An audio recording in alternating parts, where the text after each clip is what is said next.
салому дуруди бепоён ба кулли ҳамватанони азиз, ба кулли подписчикони канали Фикри Шумо. Бо шумо ҳастам Ҳусейн Нурдинов.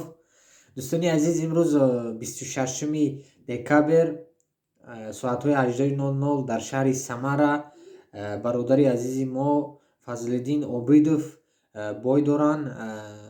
рақиби он кас бародари ӯзбекистонӣ Ислом Шаропов. бародари мо Фазлиддин Обидов 21 сола ҳастанд ва мо умедворем ки иншоалло дуо мекунем ки Фазлиддин Обидов ғолибиятро ба даст оварда бошанд, парчами Тоҷикистонро парафшон карда бошанд, дастшон ҳамеша боло бошад.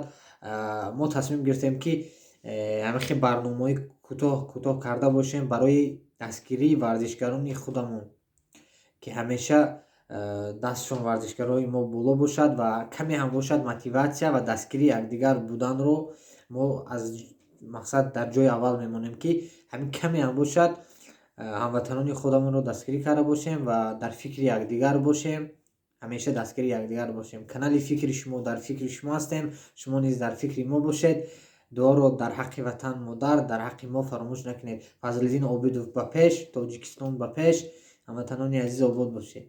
Иншоалло агар фаҳмидем ки мақсад прямои эфир дар кадом канал мешавад, иншоалло барои шумо хабар дода бошем, ё сабшества ё навор мекунем, навори кӯтоҳ. боқӣ дар амони Аллоҳ бошед дӯстони азиз.